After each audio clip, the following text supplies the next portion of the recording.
तो मैं आज जर्नी कर रहा हूँ निज़ामुद्दीन जंक्शन से बांद्रा टर्मिनस के बीच चलने वाली ट्रेन नंबर 12908 महाराष्ट्र संपर्क क्रांति एक्सप्रेस के अंदर। इस सप्ताह में 2 दिन सोमवार और गुरुवार को निज़ामुद्दीन जंक्शन से शाम 4:30 पर चलती है और अगले दिन सुबह 9:15 पर मुंबई यानी बांद्रा टर्मिनस जो है वो पहुंचाती है। तो रात के इस वक्त 11:15 हो रहे हैं। दरअसल भारी बारिश के कारण इस ट्रेन को आज रीशेड्यूल करके रात के 12:20 का कर दिया गया है। तो मैं हूँ इस वक्त हजरत निज़ामुद्दीन जंक्शन रेलवे स्टेशन पे और वेट कर रहा हूँ अपनी ट्रेन के आने का। आज की जर्नी थोड़ी डिफरेंट होने वाली है बिकॉज आज मैं फर्स्ट टाइम इंडियन रेलवे के 3rd AC इकोनॉमिक कोच में जर्नी करने जा रहा हूँ, जिसका कोच कोड M दिया गया है। मैं आज जर्नी कर रहा हूँ इस ट्रेन के M2 कोच में। ये ट्रेन का दोपहर 3 बजे से वेट करते करते रात के 11:30 बजने वाले थे। तो कुछ देर बाद सामने से मुझे मेरी ट्रेन आते हुए दिखती है, लेकिन जब ये ट्रेन नजदीक आती है तो मुझे मालूम पड़ता है कि ये ट्रेन नहीं सिर्फ लोकोमोटिव है। पीछे लिफ्ट में चढ़ने के लिए झगड़े हो रहे होते हैं।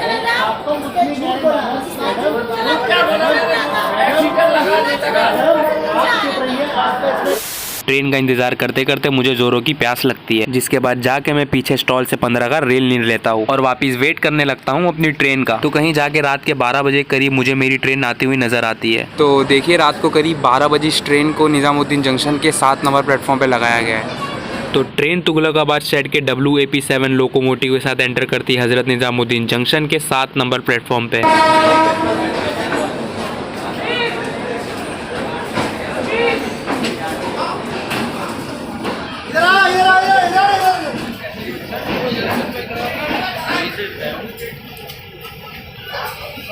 तो देखिए ये रहा अपना कोच M2 ठीक पेंट्री कार के आगे। दोपहर से वेट करते बेचैन खड़े ये लोग वेट कर रहे हैं ट्रेन की गेट ओपन होने का। सभी लोग चले गए अंदर। चलिए अब चलते हैं अंदर और दिखाते हैं आपको इस ट्रेन के 3rd AC इकोनॉमिक कोच का इंटीरियर।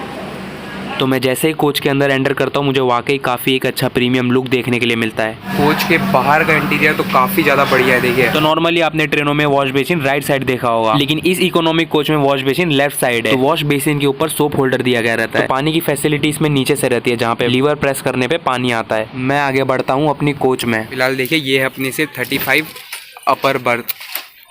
तो इस इकोनॉमिक कोच के जो लोअर मिडल अपर बर्थ की लेंथ है वो है 1820 mm की, और वहीं 3rd AC में इस सीट की लेंथ होती है 1900 mm की। यानी 3rd AC के मुताबिक इकोनॉमिक कोच का ये सीट 80 mm छोटा होता है। तो यहाँ नीचे बैठने में 2 लोगों के बीच की जो जगह होती है वो थोड़ी कंजेस्टेड होती है। तो ये इकोनॉमिक कोच में हर एक सीट पे पर्टिकुलर AC विंड फैन दिया हुआ है, फिर चाहे वो लोअर बर्थ हो, मिडल बर्थ हो या अपर बर्थ हो। तो ये AC फैन के साथ ही हर एक सीट पे रीडिंग लाइट दिया गया है, और ये दोनों के साथ ही modern style water bottle holder भी हर एक सीट पे दिया गया है। तो overall as compare to 3rd AC की ये कोच थोड़ा कंजेस्टेड होता है, और ये इकोनॉमिक कोच के और 3rd AC के बीच में मात्र 100 रुपए का डिफरेंस है। तो ठीक रात 12:20 पर अपनी ट्रेन रवाना होती है मुंबई के लिए।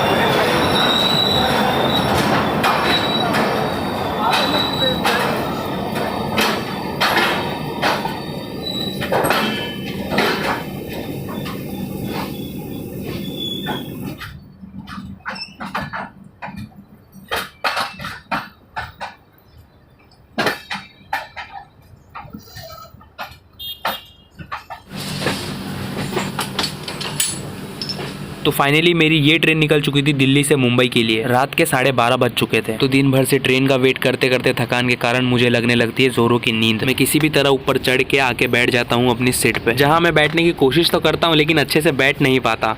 तो इसमें अपर बर्थ का जो AC विंड है ना वो यहाँ पे दिया हुआ है, देखिए साइड में। यही एक चीज़ बढ़िया लगी कि हर एक सीट पे AC विंड और रीडिंग लाइट दिया गया है। अब जो कि कोच में मोस्टली पैसेंजर सो चुके थे, तो मैं भी करता हूँ अपने सोने की तैयारी। The next morning. इस वक्त सुबह के 10 बज रहे होते हैं। रात को देरी से सोने के कारण सुबह मेरी नींद थोड़ी लेट खुलती है। फटाफट सीट से नीचे उतरकर मैं आ जाता हूँ गेट पे हाथ मुंह धो के फ्रेश होने के लिए। तो यहाँ से अच्छे से फ्रेश होने के बाद मैं आ जाता हूँ विंडो सीट पे, और अंदर विंडो सीट पे बैठ के बाहर बारिश के मजे उठा रहा होता हूँ। वैसे ये अंकल आज के मेरे को पैसेंजर है, जिनका ये साइड लोअर सीट है। तो ये अंकल के साथ बैठ के मैं अपना ढेर सारा टाइम स्पेंड करता हूँ और खूब बातें करता हूँ। वैसे ये अंकल सूरत से बिलोंग करते हैं। कुछ देर बाद कोच में साफ सफाई शुरू हो जाती है। वैसे एक बात मानना पड़ेगा कि इस कोच में साफ सफाई का काफी ज्यादा ध्यान दिया गया था। तो ट्रेन वडोदरा जंक्शन में एंटर कर रही है। मैं बाहर आके गेट पे खड़ा होता हूँ तो बाहर मुझे क्रॉसिंग देखने के लिए मिलती है बरौनी अहमदाबाद एक्सप्रेस की।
तो दोपहर 12 बजे मैं जा पहुंचता हूँ सयाजी नगरी, जिसे the city of Sayaji Rao Gaekwad के नाम से जाना जाता है। मैं बात कर रहा हूँ वडोदरा जंक्शन की, जिसका स्टेशन कोड है BRC। वडोदरा जो है ये आता है गुजरात में 6 नंबर प्लेटफॉर्म पर स्टेशन, जहाँ पर 351 ट्रेन आकर रुकती है, जिसमें से 20 ट्रेन ओरिजिनेट और 19 ट्रेन यहाँ पर आके टर्मिनेट होती है। वैसे वडोदरा, जिसे बड़ौदा के नाम से भी जाना जाता है, is the 3rd largest city in the Indian state of Gujarat. अब जो कि ट्रेन के पेंट्री में 100 का वेज बिरयानी, 120 का एग बिरयानी मिल रहा था, तो वो दोनों ही को अवॉइड करके यहाँ वडोदरा पे ढूंढता हूँ कुछ लाइट नाश्ता। वडोदरा में भी इडली, सांभर, उपमा, पोहा वगैरह मिल रहा है। यहाँ पे एक स्टॉल है जहाँ पे 30 रुपए का 2 वड़ा पाव दे रहे हैं, और दोनों भी इतना छोटा छोटा है, वड़ा भी इतना छोटा है और पाव भी इतना छोटा है। आई थिंक मुझे ऐसा लगता है कि मुंबई जैसा पाव मुंबई को छोड़ के और कहीं भी नहीं मिलता है। तो वडोदरा में छोटे छोटे वड़ा पाव को देख के मुझे खाने का जरा भी मन नहीं करता। एक सैंडविच और एक पेटीज दे देना ना। तो यहाँ के स्टॉल से मैं सैंडविच और गर्मा गर्म आलू पेटीस लेता हूँ, और 10 मिनट रुकने के बाद अपनी ट्रेन भी निकल पड़ती है वडोदरा से मुंबई के लिए।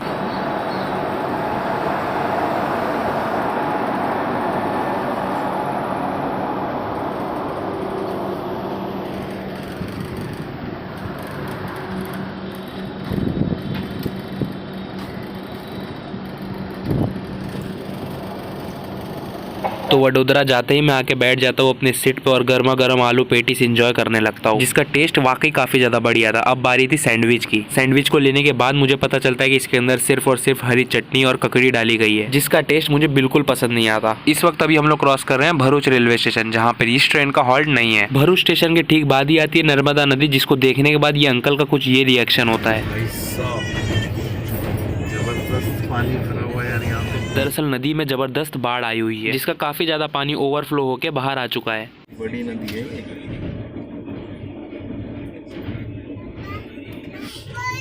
जल स्तर बढ़ गया है।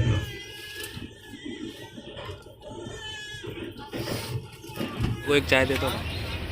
मैं ट्राई करता हूँ इस ट्रेन की गर्मा गर्म चाय, जिसके अंदर अदरक काफी ज्यादा मात्रा में डाला हुआ था। तो चाय पीने के थोड़ा टाइम बाद ही ये ट्रेन जा पहुंचती है the diamond city of the India Surat railway station पे, जहाँ पे सबसे पहले हम लोग ये अंकल को अलविदा बोलते हैं, जो कि आज के हमारे को पैसेंजर थे। तो स्टेशन पे गर्मा गर्म वड़े निकाले जा रहे थे, तो जिसे देख के मुझे कंट्रोल नहीं होता और मैं ट्राई करता हूँ सूरत के 30 रुपए के 2 वड़ा पाव। नाश्ता लेके मैं आ जाता हूँ अपने सीट पे और इंजॉय करने लगता हूँ ये गर्मा गर्म वड़ा पाव। सूरत के बाद इस ट्रेन का सीधा नेक्स्ट हॉल्ट था बोरीवली, जहाँ पे मुझे करना है इस ट्रेन को डीबोर्ड। अब जो कि मेरे पास बहुत सारी वीडियो एडिटिंग बची हुई थी, तो टाइम को बर्बाद ना करते हुए मैं आ जाता हूँ अपने सीट पे और आराम से लेट के शुरू कर देता हूँ अपनी वीडियो एडिटिंग।